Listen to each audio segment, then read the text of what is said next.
Welcome to another edition of the MMA-Analysis podcast. I am your host again this week, Brad Taschuk.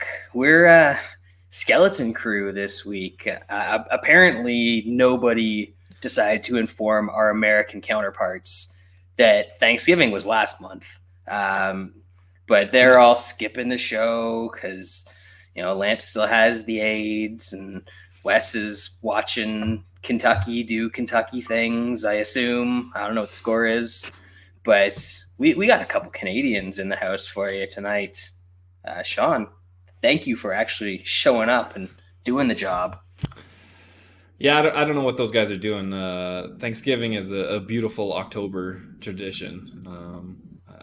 They just are behind, the world by Behind 2 the months. times. Yes, so exactly. Makes total sense. In 20 years, they'll figure it out and move it up to October. Yep. Slowly but surely, they'll get it there. But yeah, man, Lance used to get sick so bad, but that was when his kids were very, very young. Yeah. And I felt like they grew out of it. And then all of a sudden he comes up and he's like, yeah, I've been like sick for a week, but it's not COVID. I tested negative twice. I had a fever of 103 for like days on end. Dude has pneumonia. Who gets pneumonia? I don't even know how you get that. Like, how? I don't know. Isn't that one of, like, pneumonia's like the pink eye of the lungs. So he's just like sniffing shit or something like that. Maybe it's, I don't know, his kids are too old for that at this point, but yeah, just like sniffing dirty diapers or something. I don't know. Figure your shit out, Lance. Yeah, figure who knows it out with that guy. He has some struggles sometimes with the old health. But because it's just the two of us, we're going to keep it pretty brief in terms of especially the breakdown from last week. And I'm sure there are going to be some fights on this card that we don't have particularly strong opinions on because it's another barn burner. Just some great stuff. Just gaining steam for that end of the year card, Yeah, that's right. There's a couple good fights coming up, right? Oh yeah. Well, I mean, Bronx and Ferg got announced this week. Oh yes. That's next. That's in a month. That's the same thing. The Figueiredo Moreno fight, which we'll talk about in a bit. Yeah, that's a decision that they made. Apparently, well, I don't know for sure, but people have been talking about how there could be some sort of contractual thing with ESPN that they have to have a title fight on pay-per-views. Oh yeah. And the only time they haven't was McGregor and Cowboy. Yeah. So there's a little asterisk there when it comes to McGregor, but yeah, I'm pretty sure they do. And yeah, Jan having his visa issues or whatever the fuck it is, that sucks because that was a pretty hype fight. I think everybody was pretty interested in seeing how that was going to turn out, and we're going to have to wait even longer. That shit better not turn into Khabib Ferguson 2 or something. Yes, exactly. It was tough enough for Sterling to get the fight in the first place. We don't need to go through that again. But I find a lot of the matchmaking over the past few weeks has actually been pretty solid. Better than what we've seen over the past couple of months, that's for sure. But, still plenty of time for fights to fall apart and us to get, a whole lot more Jonathan Pearces and Porky Porkers and all of this stuff we're dealing with this week. You think cancellations are bad right now? You think about it in 2 weeks' times, 3 weeks' times when it's going to be a hot fire down south. Oh yeah, that's Brace yourselves for some pretty shitty late cancellations on some upcoming cards that we're going to be excited about. Just brace yourself. I wonder if they're going to get to the point where they're just going to have to cancel an entire card. I mean, this one was which one was close? Fucking, there was one recently, like RDA. If RDA doesn't or if Felder doesn't take that fight, they were talking about canceling that card. I don't know what the hell they would have done, but that's fair. I guess just moved a bunch of the stuff to just disperse it and maybe make another card, because I know they have contractual obligations of how many events they have to put on ESPN and shit like that. So that's why we've been going every week straight. We actually have a break coming up in the new year. We're gonna have 3 weeks off. Wow. Because the last card of the year is on the 19th of December, and then the next card is January 16th. Interesting. That's going to be the longest break in probably a year, or longer than that, 3 weeks. Well, I remember when they used to actually put on those really good, they weren't necessarily on New Year's, but they were right around there, sometime very close to New Year's. Just the Saturday before, basically. Yeah, that was first time I went down to Vegas. First UFC card I watched live. Man, those used to be some. That's when they used to. That was like the first time. I think those were the first times they were doing like double champion, like pay-per-views. Like that's a new concept. There wasn't that many times where they were double stacking before. Yeah. Yeah, those cards were always really good. Usually like a John Jones on there or whoever, but the McGregor fight's happening, so that'll create some buzz. I know everybody's. I mean, it's going to be an awesome fight. So as long as it stays together. Exactly. I think they'll manage to salvage a decent portion of all of these good fights that they've booked lately. So, hopefully the year ends off on a higher note than the last couple of weeks have been. With that in mind, we're going to run through UFC 255 very quickly. Main event also went very quickly. Davis and Figueiredo snatched up a pretty nifty guillotine over Alex Perez. I thought this fight was going to go a little bit longer, but man, this dude he's just a dangerous flyweight. Yeah, wherever it is, he's looking to knock you out on the feet or grab legs and grab necks on the ground. That was an impressive performance by Figueiredo. I had parlayed him. I thought he was going to win, but I did not really expect it to be that easy. The way he got that guillotine, you don't see that very often in the UFC anyway. Didn't really shoot in. Like he wasn't like a conventional guy just shoots in and you grab the neck. Like he almost like pulled him in, and that was a good finish. This guy's good. It's fun that we have a very, very fun flyweight champion. Yep. Yeah, and there's some people being like, "Oh, DJ was exciting," and I was interested in watching DJ's fights because he was very good, but it was more about finding, like, he would find the holes in his opponent's game and exploit them and probably win a decision or maybe get a late stoppage. But it was kind of what GSP turned into a little later in his career. Like, it was impressive what he was doing, but he also wasn't finishing overmatched guys either. I mean, he was doing it impressively. It's nice to get finishes, obviously. Yeah, whereas Figueiredo, at any point in the fight, there's an opportunity that there might be a finish. Yep. Anyways, moving down to the beginning of the card, and I think we're probably going to be real quick about a bunch of these. Sasha Palatnikov takes Louis Cochise and survives the early storm, and then it turned into a sloppy fight, and eventually he got TKO in the third round. Anything on that? This is like the Just Bleed peak MMA fight of the year. Like, they were like, it had everything. You had guy just almost finished the guy, just 10 straight punches to the back of the head. Love that, going for the finish. Gasses out doing that. Then he punches the guy in the dick after he's gassed. Then the other guy's grabbing the cage a million times. We had more low blows, and then they were just completely standing in the pocket and swinging and landing. I mean, this is what you want out of shitty MMA, and the dude won as a plus 400 favorite or underdog. I mean, yeah. Did any touts get caught speeding on that one? I don't think they were laying the juice on Cochise. That's a pretty rough performance as that big of a favorite to gas that quickly. I haven't seen somebody gas that quickly in a little while. Well, obviously some people were laying it because it went from like 3 to 500s the last couple days before the fight.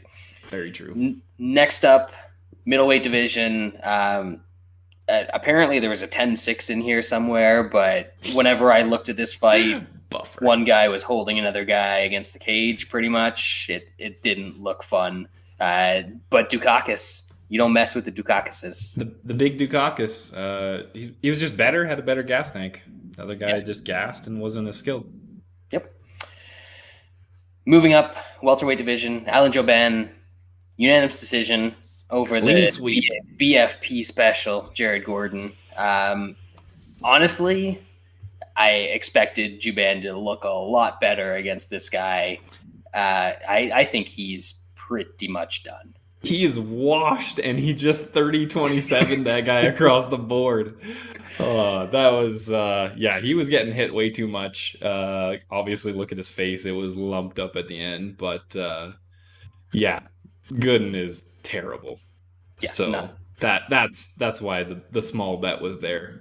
Even though, if he gets anybody decent next in Jouban, it could be, if we get a decent price, it'll be nice. I think there could be a few of those coming out of this card. Nicholas Dalby definitely ended up blinding Daniel Rodriguez with science, because Rodriguez did not look like the same guy that we've seen the last few fights. Even if you thought he won, just output wasn't there. Close fight. I have no opinion on the decision. Whatever. Yeah, I bet Rodriguez. Of course, I do think he won, but it was a close fight. That was a bad bet by me. It was like, supposedly it's the 5th highest striking differential, like loss, like a negative striking differential in the welterweight division for a guy to win or whatever. But I don't know. It was a close fight. Bad bet on me. But what are you gonna do? Over 1.5, baby. Yeah, that was cash money. Shitty Shevchenko proves that having a sister who's good at MMA is a better base for MMA than being hot. Than being an Instagram model? Yeah. We'll see if,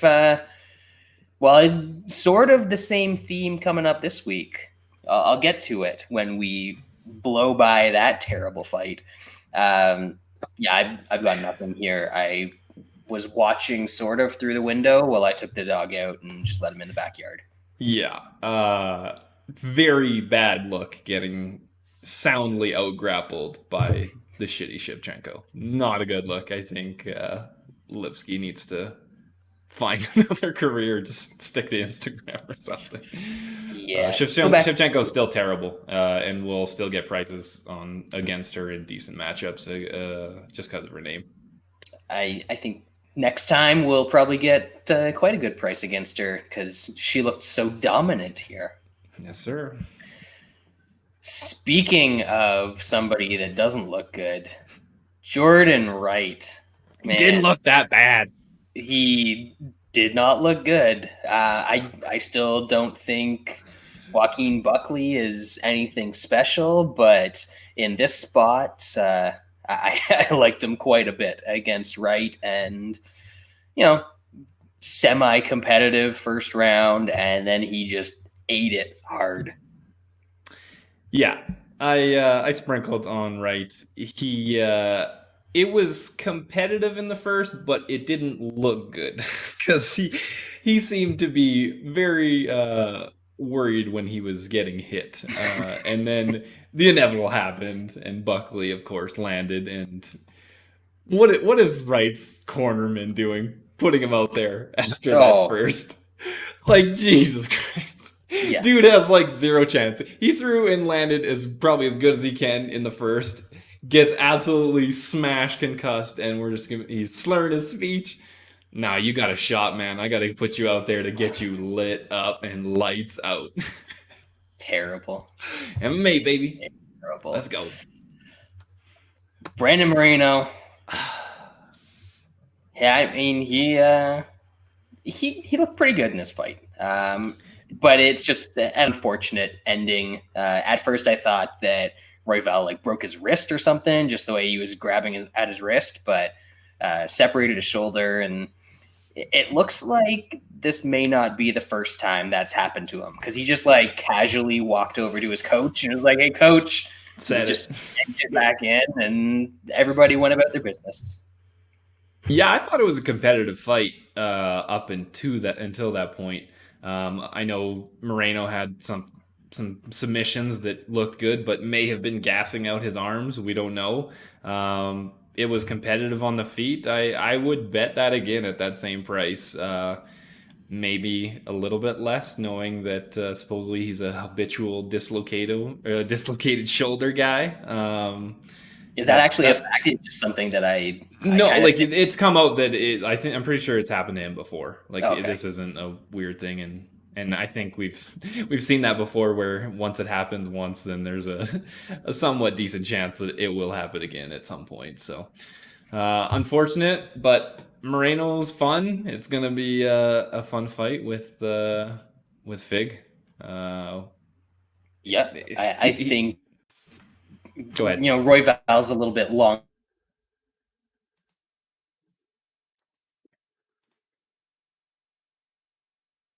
But I think Fig is and obviously dangerous with subs as well, so that should be quite entertaining. Yeah, the number's pretty wide. Of course. What do we have? That's recent. It's out. I'm pretty sure.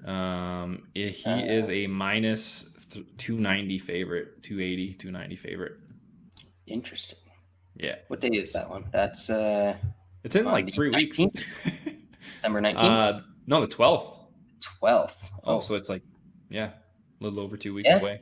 Well, basically the same price that he was against Alex Perez. Yeah.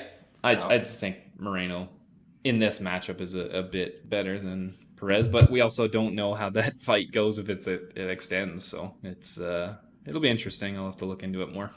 Yep. I guess that kind of makes sense. Line it around the same, because you didn't really learn a whole lot about either guy coming out of that one. Yeah, it's just Fig has to cut back down, but hopefully that's a bit easier when you don't balloon up. Main card started off with a Bear Jew bang, but just kind of sadness. Did you see Shogun's elbow after that fight? That was nasty. What did he say what that was from? Did he was it It's just from being old as fuck. being broken, being held together with tape and fucking bubble gum. Yeah. That's man. I don't want to watch this guy anymore. I don't. No, it's the crazy thing is I'm pretty sure he was like 5-1. I forget what the number was. 4-1-1 in his last 6 or something, but of course who he's fighting. Yes. It's just sad at this point. So I was happy to cash for like my only bet of the night on Mudaerji TKO. I got it like plus 700, plus 900. I forget what it was, but very nice. I thought fucking Herb was just gonna. I mean, we know now. I think anytime they tap the stripes, they say it's a TKO. It's not a submission, but should be a submission. You never know, and I'm always worried. And some of these books just go by what Buffer announces, so I was just a little bit worried. But yeah, Bear Jew looked good. He's a fun guy. Is he a top 10 light heavyweight? He's probably pretty close. Ooh. I don't know what their rankings are, but I feel like it's pretty close. The fake news rankings? Yeah. Did you see, speaking of fake news rankings, Yo. ESPN's MMA power rankings, the Kaz Rat, number 9. So it's not like a pound for pound thing. It's about, star power and momentum. That's at 170, right? No. You hit 185? No. Oh, it's just like just everything. Like their pound for pound MMA power rankings, they had him ranked number 9th. Let's slip in the old power rankings so we can't get trashed, even though everybody's still just gonna fucking trash you. Yeah, we don't need to talk about that guy. Bear Jew is now ranked, or he was 15th, and now he's 14th. But I don't know if these have been updated. Yeah, I guess Shogun was 4-1-1 and wasn't even fucking ranked. Jeez. Or he was 15th. I don't know. So What a division. What a division. Dumpster. Next up, we were talking about this one a little bit before we went live because I'm an idiot, and this was one of the two bets that I made and talked about on the podcast last week. And then when I tweeted them out, didn't include them in my tweet because they were on one of my newer books. And because you hate giving out winners, Bradley. Yeah, man. Just like Ben, I'm just following in his wonderful Canadian footsteps. Yeah. But yeah, mooked. I got mooked. Didn't matter though. It didn't matter because Rodriguez lost, but it's still fucking horrible. Sometimes I just overthink these things. Mostly it's because like I find a parlay piece and then I just start You looking have to for find something else. I gotta find something else, and I'm just like, yeah, Kavia could probably wrestle or just keep her down, I think. But yeah, that was terrible. She didn't really. I mean, she went for a couple takedowns, but didn't really do much, and she got lit up on the feet, and the mook again mooked me. And that plus 200 is, or whatever it ended up being, that was a very, very good bet for whoever took it. A very, very bad bet was playing Mike Perry extremely early in the week and then watching him just implode. So, question for you. Who do you think trained more going into their fight? Mike Perry or Paul Felder? It's a tie. Neither of them had been in the gym for 4 months. Holy shit. So I'll equate this to like, I feel like when I play pool, there's like a small window when you're drunk where you think that you're just very, very good. And then when you just have a little bit more, you're just fucking horrible. Yep. I think that is the Mike Perry pocket. We thought he was in the pocket. Turns out he was just outside the pocket, and he is fucking terrible. Comes in overweight, just gets absolutely lit up, and he's dabbing. Yep. Missing weight by 4.5 pounds, and oh my god, I mean, yeah, like I guess we should have known better. I guess we were just kind of banking on Means being a little more washed than he is. Yep. He's a skilled fighter, and if you don't spark him, he's gonna be around and he's gonna make you pay.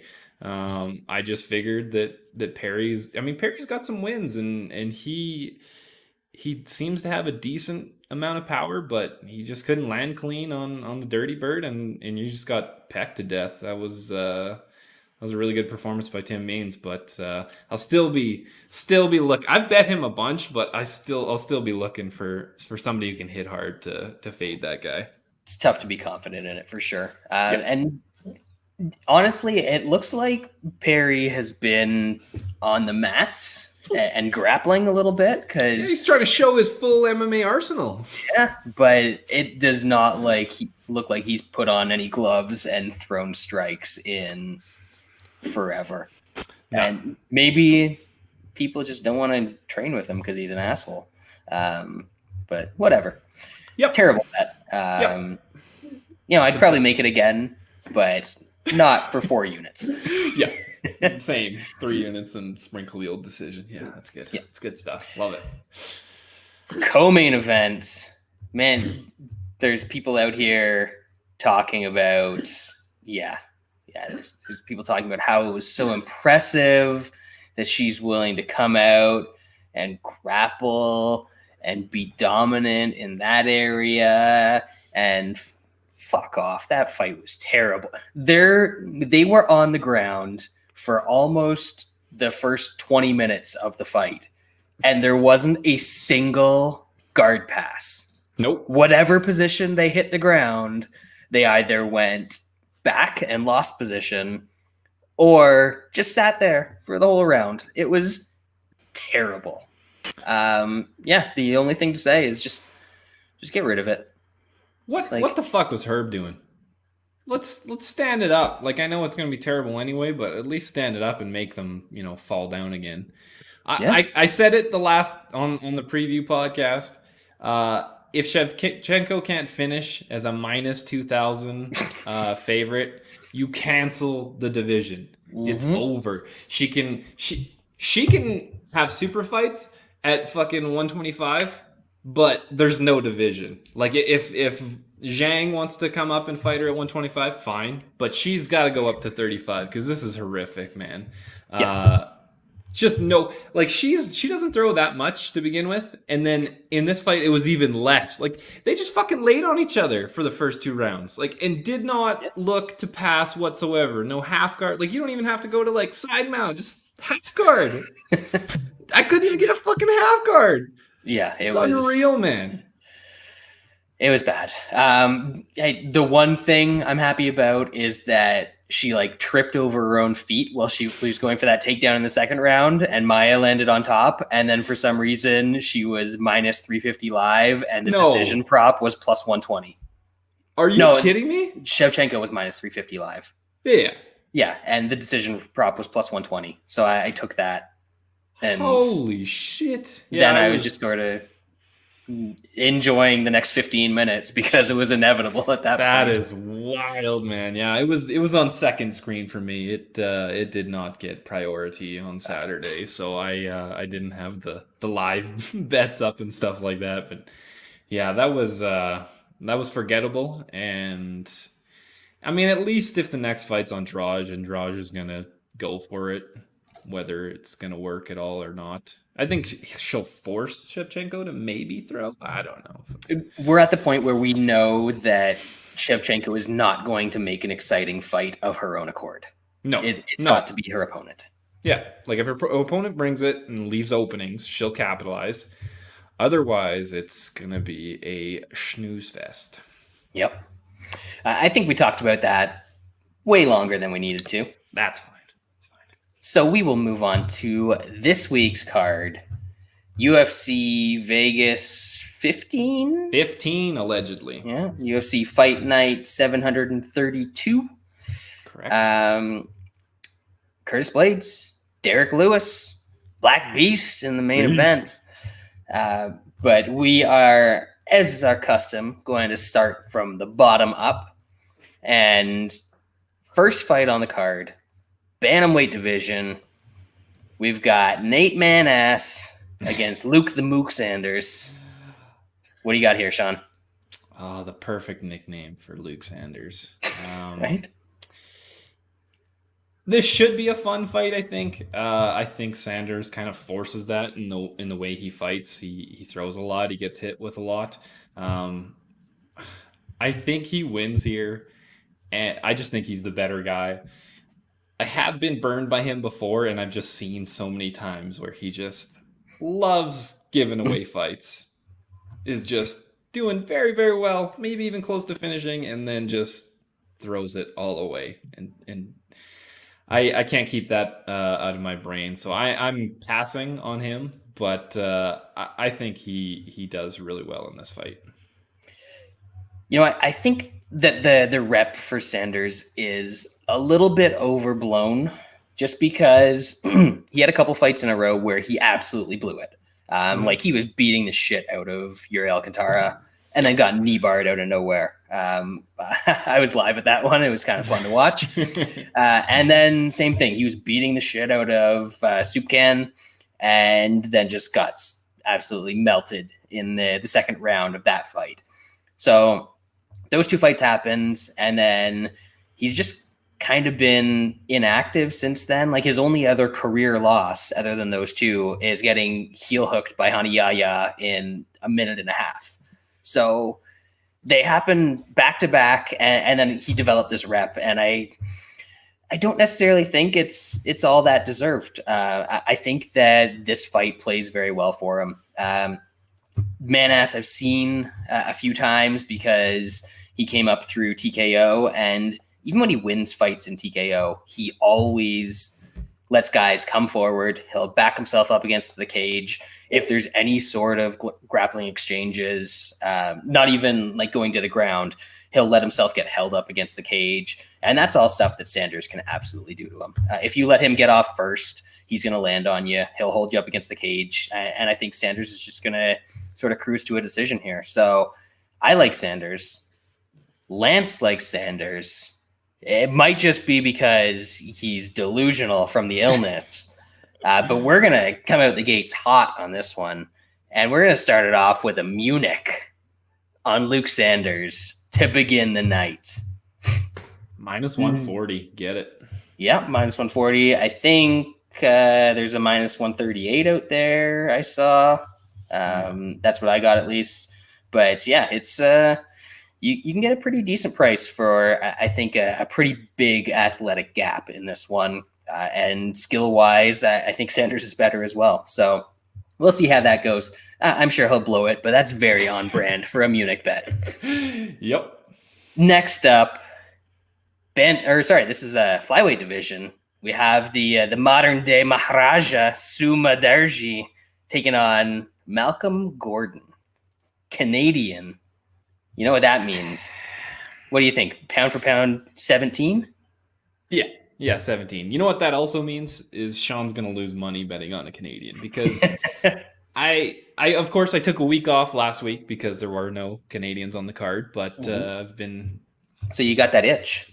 I got that itch, and I mean I trash Canadian fighters all the time, and for some reason I keep just losing money on them, and it might happen this week. I just don't think Mudaerji is that good that he should be that big of a favorite. I know Malcom Gordon didn't look great in a fairly one-sided fight against Algeo last time, but he's beat decent guys in the Canadian regional circuit. Of course, Canadian regional circuit is what it is. But he's pretty well rounded. I think he can kind of make this a gritty fight and maybe catch Mudaerji, whether it's a choke or a knockout. I know Mudaerji's got sub 4 times. That's the only way he's lost. So Malcom Gordon could look to do a little bit more grappling in this fight. So I got plus 280 for half a unit. It's nothing big. Of course, I just have to do my weekly donation to the Canadian MMA fund. Yes. Again, Gordon's a guy I'm familiar with, having come up through TKO and all the Canadian regional circuits, like the Score Fighting Series. That's a classic. So I've seen him develop over the years, and he's always supposed to be a little bit better than he ended up being, but pretty well-rounded, decent grappler, definitely has a grappling advantage here. And I think what could make that work is that whenever I've watched this Mudaerji guy, once he gets into grappling exchanges, he just sort of decides, okay, we're actually going to grapple now. He doesn't really try and stand up. And like he'll go for submissions against his opponent, even though there's not a huge chance of him hitting them. So I just think if Gordon can force that grappling fight, he's got a pretty big advantage there. If it does stay on the feet, I don't think he's completely outmatched, but it's very possible that he could get melted with something pretty quick because Mudaerji is faster, a little bit longer. But I really just think he gets in there and forces the grappling. And for the plus 275 I got, that was enough of a price for me. Again, they're not here to defend themselves and their terrible choices, but everybody's on board with this one. So first fight, we got Munich. Second fight, we got the consensus already. So we're just flying to start this card. We figured last week, we lost just some bets. This week we'll make up for it real early. Consensus bet of the week, Malcom Gordon, plus 275, plus 280 is what Shaun got. I think out right now there's Bet Online. Bet Online has 270. So yeah, that's the consensus, Malcom Gordon. And we might as well just stop the show there because they're very off-brand.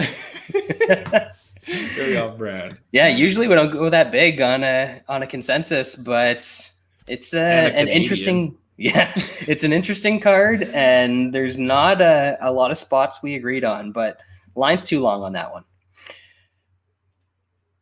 Featherweight division. For some reason, I thought this was a lightweight fight. I guess that's because Pearce has fought at lightweight before, but featherweight division, we have Alvin Kamara's brother against Jonathan Pearce, the man who got destroyed by Joey fucking Lozon in 2019. So, Shaun, what do you got? Yeah, I think this dude's cursed. His nickname is JSP. I think that you don't do that. That's just a bad look. This dude does it to himself. Yeah, that makes it worse when you anoint yourself. That's why he's cursed for life on that one. He does throw a lot. He kind of gets in firefights and scrambles. I think he can make this a bit of a dirty fight.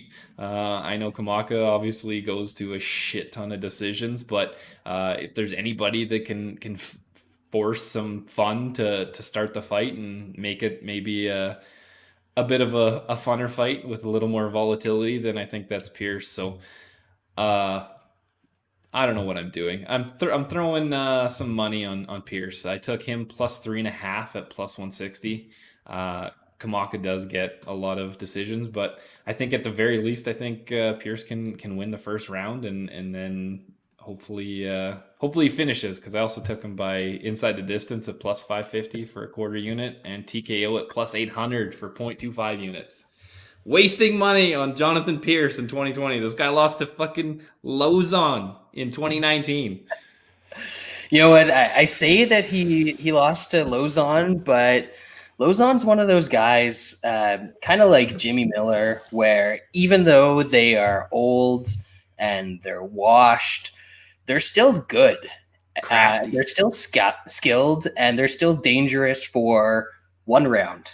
Yeah. If they can get you in that first round, you're not fighting the same guy that you're fighting in 2 and 3. So I think that's sort of what happened with Pearce. And I honestly, I don't hold that against him too much. I kind of like him in this spot as well. Kamaka almost lost to a bantamweight in his last fight. And then that was the one where he faked a nut shot. And that was the only reason that he sort of got back into it and won the third round. And basically what he had to do was just resort to takedown on a bantamweight who is willing to grapple from his back rather than standing up. And that's just not going to happen in this fight. So he's going to be facing a bigger guy, a guy with more power. I think Tony Kelly's more skilled than Pearce, but I don't really think that's going to matter in this spot. I think this is just going to be a very competitive fight. And I took a little shot on Pearce as well. When it first came out, I got plus 325. So I'm just running with that for half a unit and, keep it small because there is a very good chance that he's going to blow it. But honestly, I don't think that Kamala's the dude. Next, oh god. Okay, timeout. Is the first 4 fights on this card some of the mookiest shit we've seen in a while? Yeah. Well, you can extend that to the first 6. Yeah. The entire prelim card is just atrocious. Yeah. Just let's do it. So we've got Gina Mazany against Rachel Ostovich. And, just instead of watching this fight, you can just go to Rachel Ostovich's Instagram and scroll through that for a while. I pulled it up on the big new TV, and them fangs is bigger than my head on that TV. Whew. Yeah, I don't know what to say on this one. Reebok fight kit is putting in overtime on Saturday. If ever there was going to be a wardrobe malfunction. Yeah. Ostovich is 4-5. Combined, they're one fight over 500. Mazany 6-4. This is terrible. Mazany is very, very bad. So is Ostovich. I think it's a close fight. I like Ostovich to win. Just a little bit more. Mazany's just mook. I know Ostovich is terrible, but I had to sprinkle. My betting card is just this is going to be awesome. After this prelim card, I got Ostovich for half a unit at plus 125. I just think it's going to be a close, shitty fight, and I'll take a little bit of plus money on that. What's Ostovich like round one sub? Is that a thing? Is that a thing that she does? Oh, it's a thing that seems like it could happen against Gina Mazany. Round one sub plus 1,200. That's not interesting. Interesting. Terrible, but I might be compelled to throw like $25 on that just to see what happens. But yeah, this is bad. But this is the one I was talking about, where kind of the same sort of path as Lipsky and Shitty Shevchenko, where what's the better base for women's MMA? Having a husband that fought in MMA or being hot? Last time it was the sister, but I think that's different. It's a different dynamic. This time it's the husband. I don't think that's as much of an advantage. So, yeah, Ostovich, man, moving on. Bantamweight division, we've got Martin, One Sweet Day against... Holy shit, they kicked Anderson Silva out of the UFC, but they've got his love child with Junior Dos Santos? Yeah, that's a deadly combination right there. Huh, interesting. He's 35 years old. Yeah. Anderson Dos Santos and Martin Day, bantamweights, take it away. We got a guy that is 0-3 in the UFC taking a guy that is 0-2. And it is going to be a barn burner. I honestly don't have much on this fight. I didn't look into it hard at all. These are both very mooky fighters. Day throws more, like over double or almost exactly double what Dos Santos throws. So volume, I guess, wins, but there's no chance in hell I would ever put money on this. Would you, Brad? I will, and I have. There we go. I'm always skeptical of those stats because, like, Day should throw more strikes than Dos Santos because he's a striker, whereas Dos Santos likes to, get fights to the ground and submit people, which is something that he could very well do in this fight. Day's another one of those guys that once you're able to get past his length, and pretty much everyone can get past his length because he doesn't use it very well, he gets into these grappling exchanges and then just decides that he's going to keep grappling even when he could get out of them. Saw it a little bit against Davey Grant, saw it in, what was his fight before then? Against Ping Pong. Ping Pong. Did that a few times. Saw it when he was on Contenders Series. And the other thing is, man, he is just very, very hittable. I think he's been rocked in every fight that I've seen him in. Doesn't seem to have a great chin or take a great punch. And Dos Santos is the exact opposite. He will get hit with everything, but none of it really seems to faze him. He'll just keep throwing, keep pushing forward, keep going for takedowns. Even in the third round, Andre Ewell beat the shit out of him for 10 minutes. And then in the third round, he took him down. He controlled him for most of the round, passed guard, got mount, won that round very, very clearly. So I just think that he's going to be a little bit more tenacious in this one. He's going to be coming forward. He's going to be landing the bigger shots, and there's definitely some potential that he could get a stoppage in this one. So I took Anderson Dos Santos, just a unit at plus 140.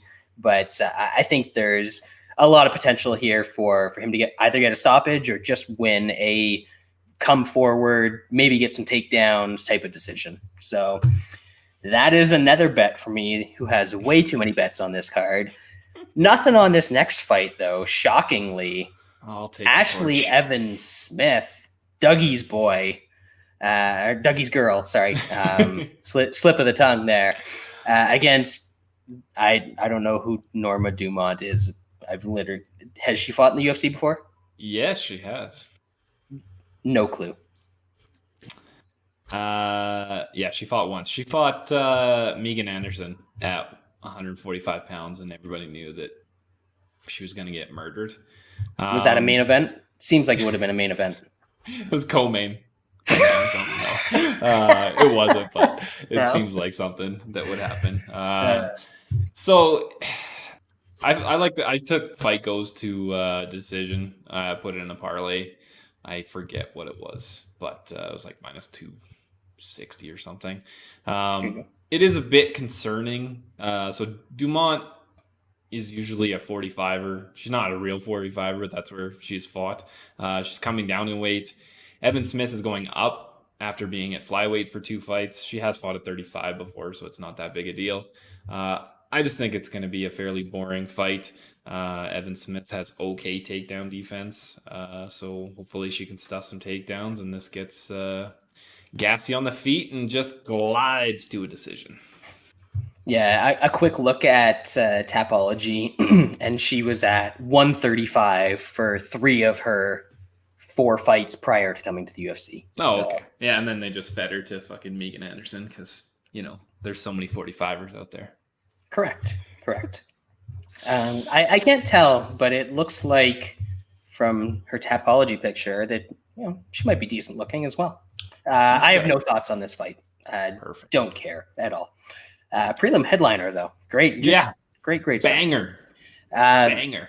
Moving up to the main card, this one should be a banger, even though it's got an absolutely unabashed asshole of an anti-Semite in it. We've got Bill Algeo taking on Spike Carlyle. Yeah, Spike Carlyle is a tool bag. Yes. He also has a crazy high gas tank because that fight with Billy Quarantillo was pretty crazy. He actually impressed me in that fight. I thought Quarantillo would have a pretty easy, well, not an easy, but I think he's just a lot better. But Carlyle was pretty damn good. Algeo looked all right against Lamas. I do worry about his takedown defense. It seems like anybody can kind of take him down, and as we've seen with Carlyle's fight against Quarantillo, he likes to go for takedowns. So I'm just staying away. I'll pick Spike Carlyle to get a decision using his wrestling, but I wouldn't be too surprised if Algeo gets a win, just because I do think he is pretty good, but that takedown defense kind of sucks. Yeah, I don't think his takedown defense is horrible. 3 of the, I think Lamas took him down 5 times. 3 of them were in the 3rd round of a fight that he took on 5 days notice. Short notice. That's fair. And he defended pretty well earlier than that in the fight. And I get what you're saying about Spike. He did definitely show me more than I expected in the fight with Billy. But I think all of his takedowns and pretty much all of his success in that fight was due to the fact that he's a pretty strong dude. And Billy, as good as, we like Billy on the pod. Mm-hmm. He's got good cardio. He's got good skills. He is not a physically imposing fighter. They looked a couple weight classes apart when they were fighting. Yes. And he also couldn't make 145 for that fight. That was at a catch weight. So I think that a lot of his success in that fight came to him just being able to overpower Billy. A lot of the clinch exchanges, stuff like that. But then you look at Algeo against Lamas, and there were times where Lamas absolutely couldn't do anything to him in the clinch.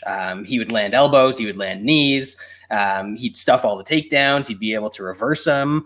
I know he's kind of a taller guy and not super jacked like Spike is, but former wrestler, he seems to know how to use his leverage pretty well. So I think this could be a Spike runs across the cage, tries to go nuts in the clinch, getting takedowns and, throwing elbows to the back of the head like he loves to do. And when after he does that, I'm really not sure what's left in his game. His striking doesn't look impressive. Obviously, he's got a lot of first-round finishes, but they're more, again, power finishes rather than any sort of technique. And, that fight was at a high pace, but it was at a high pace in terms of him getting out of positions.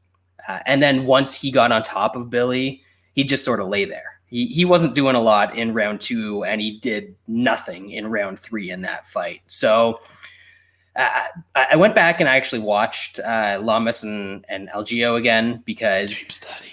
Yeah, doing that tape study. First of all, it was a pretty awesome fight as well. Yeah. So I didn't mind going back and watching that one. But I remembered him gassing a lot worse in the 3rd round than he actually did. He got the shit beat out of him in the 3rd round. But he never really stopped getting up. Lamas had to, like I said, get 3 takedowns in that round. So I don't think that he's just going to be there for Spike to overpower. And on the feet, he throws a lot to the body. I don't think Spike's going to like that. I think it's going to sap his gas tank a little bit. So I've got Billy, second Billy in a row that's going to take a decision against Spike.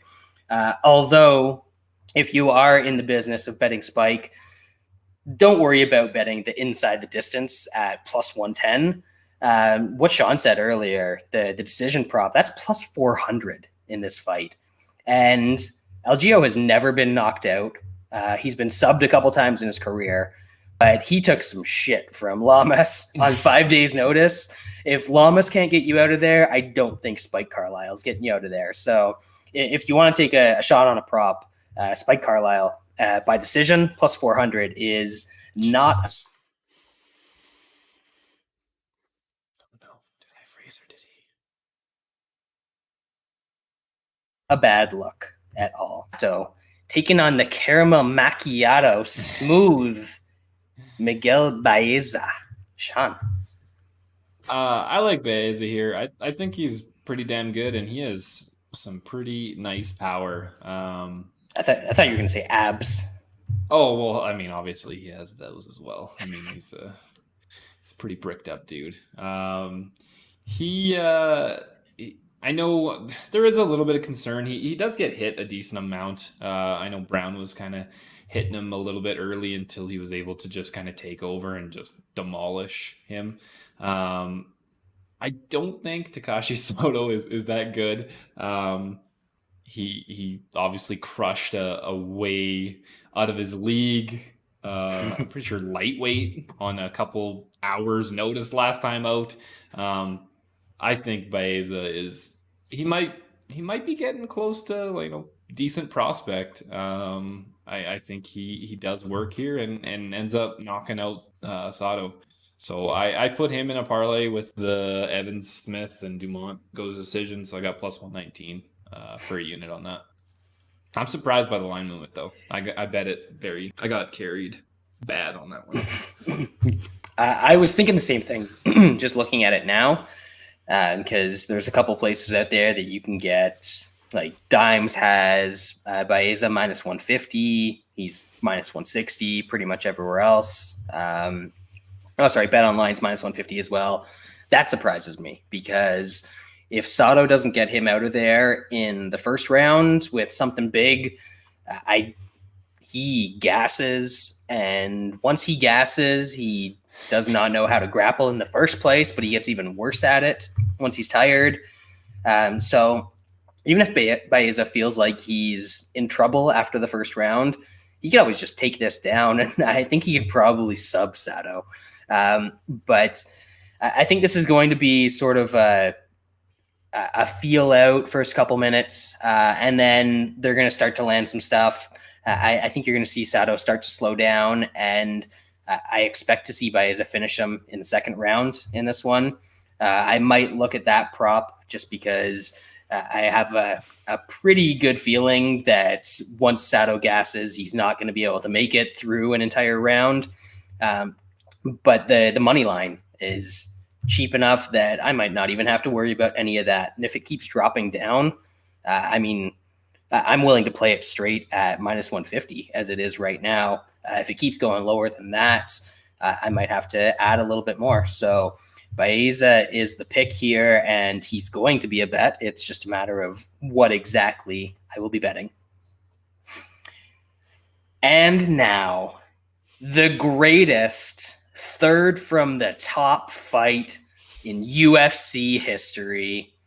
We have Josh Le Parisien against everybody's favorite 6 foot, 265-pound man, Porky Porker, coming out of Hartford, Connecticut. Maybe he should just take the drive on down to Danbury and get in Glover's garage. He'll whip him into shape real quick. Glover closed the door on him. He is not worthy. Why is this third from the top? This should be the opening prelim. Yeah, or the second fight of the night. This is on the same level as Ostovich and Mazany. But I guess Porter has slightly bigger tits than Ostovich, so maybe that's why this got the main card status. Those titties. That's a throwback. Yeah, I don't know. Why am I supposed to care about this fight? This guy Porter got smashed by the thick cock. Yeah. Thick Dukakis. Thick Dukakis. That's not great. And then this Parisian guy got a knockout on the Contender Series, even though he's just beat up on absolute terrible guys on the regional scene. This is a terrible heavyweight fight, and I hope it ends quick. Of course, that's we're gonna wait to see if Brad has anything on that, but I hope it ends quick because I don't care. I also don't care. Ooh, so we don't care. That's good. No fans, nothing. But a good way to make yourself care in these fights that you don't care about is just toss a little fatties on there, because then you are either happy after 7.5 minutes because you won a bet, or you're happy after 7.5 minutes or less because the fight's over. And Parisian, he's bad, guys. I got a new TV, so I've just been playing around with it. I've got Fight Pass on there. I accidentally went back and watched his fight prior to the Contender Series fight. So he fought this guy named Balding Marcus Malding. This man had an 8-10 record coming into the fight. He weighed in at 220 pounds or something like that. Perfect. So he's a light heavyweight, and Parisian's a 265er. This guy comes out and just picks Parisian up over his head and slams him, dominates him on the ground for a minute or two. They get up into the clinch, and Parisian just gives him the knee to the nuts from hell. And after that, he's able to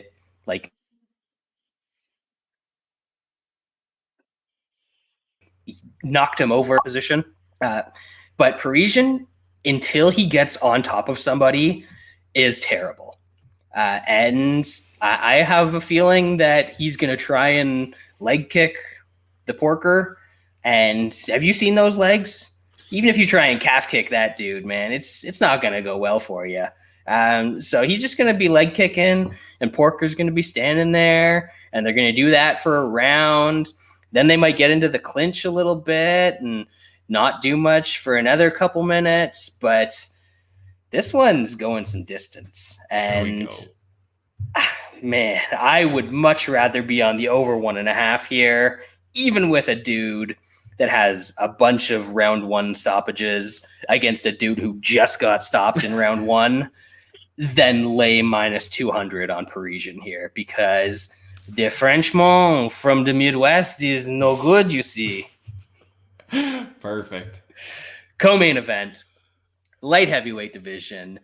there's two guys that kind of belong in the UFC. No, they do belong in the UFC. Yeah. Anthony Smith, former title contender, taking on Devin Clark. What do you got here? Man, it's been a rough 2020 for all of us, but especially Anthony Smith. He got fucking glovered. He got absolutely. That was bad.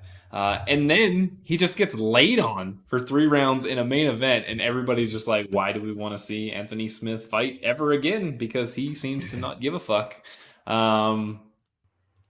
Devin Clark, he takes people down. I know Anthony Smith has a good guard, so this might get boring. I think Clark is going to get some takedowns. I don't know if he's going to do anything with them because Anthony Smith has a good guard, but I just don't know what to think in this fight. I've never been an Anthony Smith fan. I think I've faded him every one of his fights. And Clark, he did what he had to do against Menafield, right?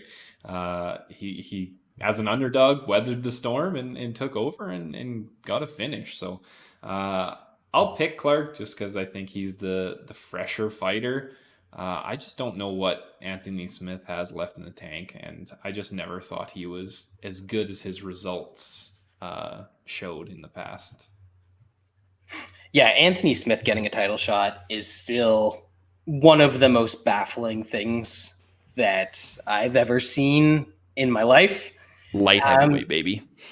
Yeah, but then you kind of look back through his record, and aside from the Gus win, which is still kind of shocking and shows how washed Gus is at this point, and I guess the Ozdemir win, but Ozdemir, another guy that got a title shot that never really deserved it and wasn't as good as everyone thought. He's, people talk about how Jones beat a bunch of old guys. Anthony Smith beat the same old guys like 7 years after John Jones beat them. And that was most of what he used to get to his title shot. Gotta do it, man. Yeah. So, it kind of makes sense how he got there. And now for his last few fights, he's faced another old guy who beat the shit out of him and then got absolutely just laid on by Alexander Rakic. And I just don't think there's much there with Smith. I kind of think he's the guy that I always thought he was. So, yeah, I can definitely see Devin Clark getting some takedowns, holding him up against the cage, and grinding this one out, making it ugly. Don't have a bet here. If I do, and if the line creeps up on Clark, maybe I'll end up with something on him, but I feel like I've already got enough on this card, so I might just lay off of this one. Finally, main event. Some big boys again. These guys actually belong on a main card and belong in a main event. Maybe title shot on the line here. We got Curtis Blaydes. Not really, because nobody ever fights for fucking titles at heavyweight. I mean, Hagano won the #1 contendership fucking 6 months ago, and he hasn't fought since. Yeah, you're going to fight for the title in 2022. That's what you get if you win this fight. Yeah, this division would be better off without Stipe. That's for sure. Yeah. Yeah. Curtis Blaydes against the Black Beast. Why I think I've got a theory why Lance missed the podcast. Oh shit. Because we know what his rule is. He makes his rule very clear about Derrick Lewis fights. Is he top 5? Is he top 5? And Curtis Blaydes is top 5. And yet Lance wants to bet on Derrick Lewis in this fight.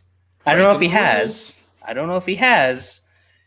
But he's just he's disappeared from the podcast because he didn't want all of you listeners to know what a hypocrite he is. So he's just hiding like a coward. Sad day. Yeah, I don't know if it was after I don't know if the fight was announced or what the hell we were doing. We talked about this, and he was talking about we always talk about the top 5 rule. And then after this, when the fight was announced, he says he's breaking it. It's not happening, man. The last time that Lewis faced a wrestler of this caliber, we know what happened. Daniel Cormier just absolutely ran him over in 2 rounds. That's what I expect to happen here. I know some people are worried about the Volkov fight because he kind of gassed late and stuff like that. I just think Volkov's pretty good when he's on the ground. He doesn't get smashed. He has a very good gas tank. I think Blaydes is going to smash here. Derrick Lewis, he can do those get-ups where it's just all strength, no technique a couple times.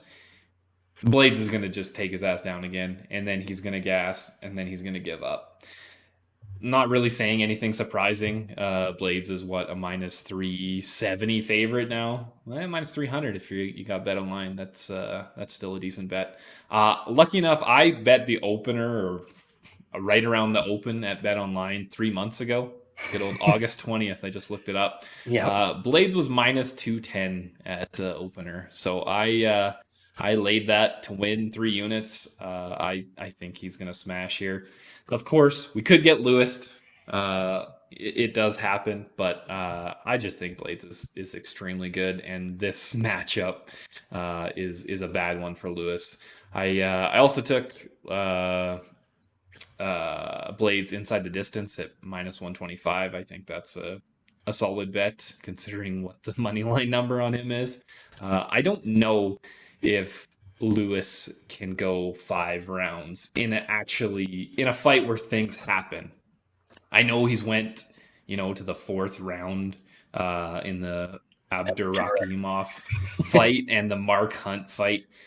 This is going to be a lot more active. He's going to gas. Either he's going to win, which I don't think is going to happen. He gets a knockout early, or he's going to get wrestled to death and gas. So I like Curtis Blaydes. Not really a surprise. I think he does work and probably gets a 2nd or 3rd round finish. Yeah, I don't think there's any 3rd round Derrick Lewis coming out in this fight.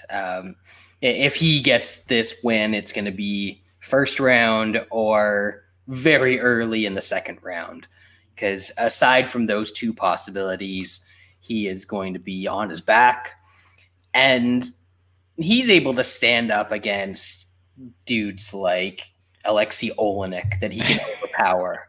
He might be able to stand up once against Blaydes, but that is just about it. People talk about Blaydes gassing in the Volkov fight. He got like 15 takedowns in that fight? Yeah.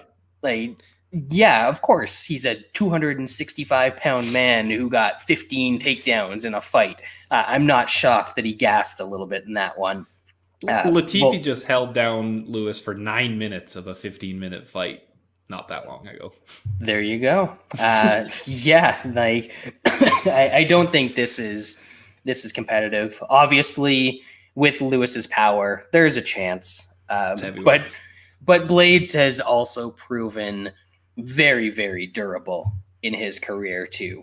He got knocked out by Ngannou in their rematch, but in the first fight, he was getting smoked by Ngannou, and he was walking through it, and Ngannou was the one starting to gas in that one, and he was starting to get takedowns, and they stopped it because of a cut. It was a cut. But it actually was. It wasn't a tiki cut. So yeah, I just think lots of takedowns for Blaydes. Dominance. I think it's going to take a little while for him to actually get Lewis out of there, because unless you're able to choke him, and I don't think that Blaydes has a great submission game, you're not going to get Lewis out of there super quickly. But it's just going to be a lot of top control, a lot of ground and pound. And then by the 3rd or 4th round, you're going to see that Lewis just doesn't have anything left, and Blaydes pounds him out. So it's a mercy finish. Yeah, I don't mind the over 1.5 here as like a parlay piece. Obviously, if Lewis wins, I don't think that's going to happen. But yeah, there's not a lot here for me. Maybe that Blaydes inside the distance, but we've seen him not get stoppages before, so it wouldn't shock me if that didn't happen in this one. I think one of the weirder lines that I saw, I'm not sure if you have Bet Online up, but earlier today, Blaydes was still minus 370 money line. So obviously that's dropped down to a much nicer price. Yeah. But it was minus 370 money line, minus 5.5 was minus 350. So that kind of tells you how this one's going to go if Blaydes wins. KO or bust, because there's no fucking way that anything else is going to happen. Yes, absolutely. And we got, there you go. We're giving away soccer winners. Weekly soccer pick of the week. We're expanding. Appreciate you, Steve. You betcha, we all do. Yeah, we cut a few minutes off of this week's show. Just over an hour 10 instead of our normal almost 2 hours. But any parting thoughts for the folks, Shaun? Enjoy the Thanksgiving for all the fake news Thanksgiving that's happening tomorrow in America land. Hopefully shit doesn't get too rough down there because of that. Next week's card's got some action fights on it. Not the biggest names, but it'll be fun. I already got some bets on it, so I think Lance. I mean, we gave him he'll have 2 weeks off. If you can't bounce back in 2 weeks, you got to hand in your man card. Put him on the respirator already. Jeez. Yeah, he's gonna show up with the air tank and the fucking mask next week. But yeah, Wes will be back too. He's it's basketball season. that has to be it, right? I think so. I think they won by 40 points. Did they cover? That's the better question. Yeah, it was only 23 and a half or something like that. So it's a relief. Wesley made some money tonight, that's for sure. There we go. Other than the fights that the boys have already talked to me about on next week's card, I don't really know what's going on aside from the heavyweight clash of Titans. Johnny Vellante taking on T-shirt in the pool Jake Collier. Amazing. Can't wait for that one. Amazing. Man, I think we need to get Porky Porker in that T-shirt in the pool division with Roque Martinez and Collier. That's an elite company right there. Brad, one last thing. What do you think is going to happen in the Mike Tyson Roy Jones Jr. fight? Is it going to be horrible, or are they just are they going to stop it early, or do you think it's actually going to be okay? That's the scale. It's absolutely going to be horrible. Yep. I don't think there's a question. I think that what's it supposed to be? 8 2-minute rounds? Yeah. I think you might get 3 rounds in before one of these guys, probably Tyson, just doesn't get off the stool. Just gives up. Yeah. He's gassed and he gives up. That's what you're not expecting the California Athletic Commission to stop it before he gets good. You expect it to somebody's gonna say no mas. Yeah, I think these guys are especially Tyson more so than Jones, because at least Jones has some other businesses going on. I think Tyson's there for a check, and as much as it looks like he's got the shit growing out of his side from Total Recall, I don't necessarily think that's going to help him, even though in the movie gave him superpowers and shit. He could see the future. So then the next question becomes, will we see Anderson Silva versus Roy Jones Jr. in 2021? Yes. Hey, why do you think all these promotions aren't signing him? He's not even asking. He's not even asking. He knows what he wants. They've already got a contract on the books. Both these guys are going to get $5 million for just and I think sparring match. I think that one could actually be slightly entertaining. I would Anderson's hope not all it. the way gone. Yeah, I would hope if that does get matched up, there'd be a little bit less stipulations that the old athletic commission puts on. Whether those matter or not, I guess we'll see on Saturday. Absolutely.